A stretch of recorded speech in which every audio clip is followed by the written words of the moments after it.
Hey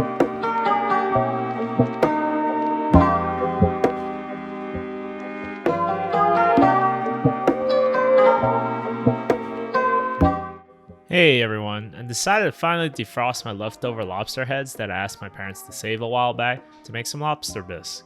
Now these shells and the lobster brain, or in Chinese we call the gou, is packed full of flavor, and I'll teach you how to make an amazing lobster bisque despite not having any lobster meat. So before we start, apparently a lot of my viewers still aren't subscribed to my videos, so if you've been enjoying my cooking content, leave a like and subscribe, it does help me a bit. So here are my leftover lobster shells, including the head that I froze a while ago. Told my parents to save these for lobster bisque one day, and now's the time to make it. Preheat your oven to 425 degrees Fahrenheit, and now all we're going to do is chop up our Mirepoix, which is a mix of celery, carrots, and onions, into big chunks. It won't matter too much how big or nice we cut it, because we're just going to roast everything and make a stock out of these lobster shells and Mirepoix. I'm going to drizzle some olive oil over some of these shells and Mirepoix, and then I'm going to stick it in the oven for around 10 minutes. It should be nice and red, something like this. Your house should be smelling very fragrant at this point. Now we're going to dump these roasted shells and Mirepoix into a pot and add enough water to cover it. I like to pour some water into my sheet pan as well to make sure all of these lobster juices don't go to waste. We're going to bring this pot up to a boil, and when it starts boiling, reduce the flame down to a simmer, and now we'll simmer this for 40 minutes. As you can see, there's only a small amount of bubbles when simmering. Seafood stock also is a lot quicker to make than any animal stock because the extraction times are quicker, and if you do it for too long, it can become bitter. Fast forward 40 minutes later and my stock is finished. I'm now just going to drain the stock over a colander to a bowl to collect all the stock. Before this point, your house should be smelling amazingly fragrant. My dad even came downstairs to let me know how good it smelled, so if that's any indication. We're going to place the strained stock back into the pot and then start bringing it up to a boil again. I'm now going to add in a 28 ounce can of crushed tomatoes and then give it all a good mix.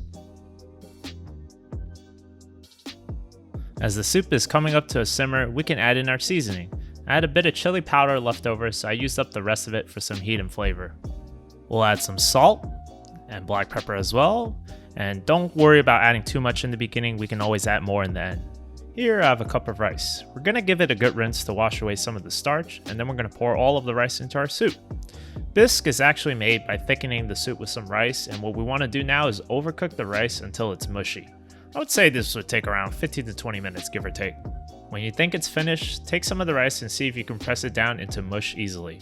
If there's not a lot of effort, it is ready, and we're going to now blend the soup with a stick blender. Proceed to blend the soup until you don't see any rice bits left over. You can slowly see how the soup is starting to thicken up slowly as all of the mashed up rice is being combined with the soup. If you don't have a stick blender, well, you can always slowly scoop out the soup into an actual blender and blend a little at a time instead. Be careful if you choose to do this, as the hot air will build up a lot of pressure in your blender and it may blow up, so pulse it slowly, don't do it all at once. I hope you can see this properly from the footage, but when I scoop out the soup, it definitely is a lot thicker than how it began. I had to pour my soup into a different pot because my dad needed a Dutch oven for making something else. To put the final touches for this lobster bisque, I'm going to add a bit of bourbon to this soup, courtesy of Chef John. Now this bourbon is a Greek bourbon my dad got from Greece, but you can use whatever bourbon you want. It definitely adds more complexity to this soup, and as you simmer it down, the alcohol cooks off anyway. I add in around 1/4 cup of bourbon, and I don't really measure this unfortunately, but feel free to add as much or as little as you want, or feel free to just skip it altogether.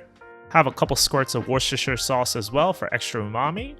And now we're going to let this simmer down a bit until all the alcohol cooks off. When a couple of minutes have passed, you can add in 1/2 cup of heavy cream and taste for final seasoning to make sure it's to your liking. Before we serve our lobster bisque, chop up some parsley as well for some garnish and freshness to your soup. Top it off, and that green color definitely contrasts very well with the orange color of the lobster bisque.